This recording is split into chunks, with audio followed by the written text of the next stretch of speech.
Revşejinin Bakur notan videmede hem Ali Sazi'de hem Ali Siyasi'de hem Ali Çandi'de hem Ali Çapımeni'de Jiyane'de kijan beşe her beşede jinin Kürt jinin azat xwast tekoşin ekbir zede bilind dikin. Liye Bakurê jinin Kürt peşengiye jiyane dikin. Em dizanin çend hezar sal heye jin buyun û civak buyun pevre derbas buyun.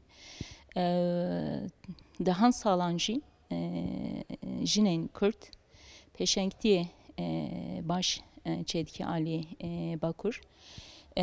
Li wê sebebê mesela em dinerin iktidar hezê jin pir ditirsê. Hevgirtinê jin pir ditirsê, peşengtiyê jinê pir ditirsê.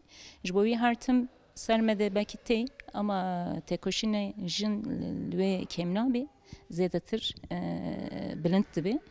Li wê sebebê mesela em dinerin Alî Bakur wekî çapemenî jî tê dîtin.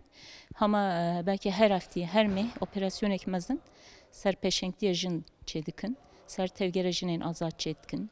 Ser meclise jinan HDP çê dikin. Civak da kijan jin peşengtiyê çê bike. Ser wî de operasyonek mezin çê dikin. Ji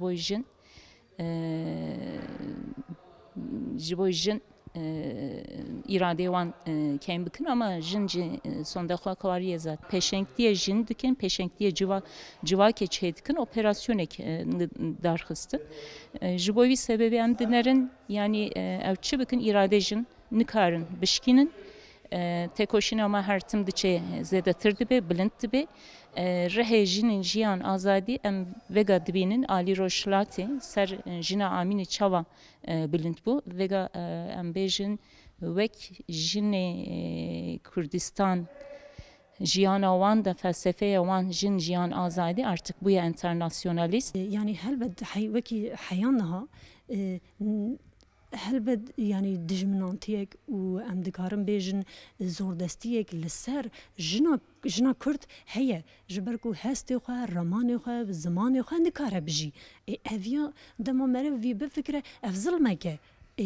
Îro ev jin naxwaze li ber vê yekê serî dêne. Ji ber vê berxwe dide û li çarenûsa xwe digere û ew ê bawerin ku di vî sed salî da wê rolê xwe jî bilêze ji ber ku di jina Kurd di cîhanê da niha sloganekî nû derxist û bangî vê sloganê bangî hemû jinê cîhanê kir û bandorek û tesîreka pir mezin jî çêkir jin jiyan azadî.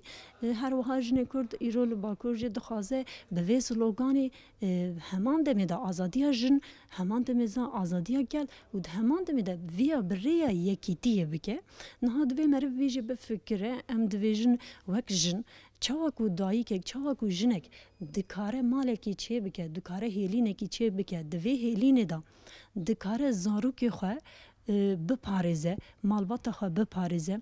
Bi heman şêwazê ev hêz û qeweta jinê Kurd heye ku di welatê xwe de jî yekîtiyekî çê bike û welatê xwe jî ji dagirker û ji dijmina biparêze û xwedî li çand û hunera xwe jî dikare derbikeve. Ev hêz heye û ev daxwaz heye niha vêga.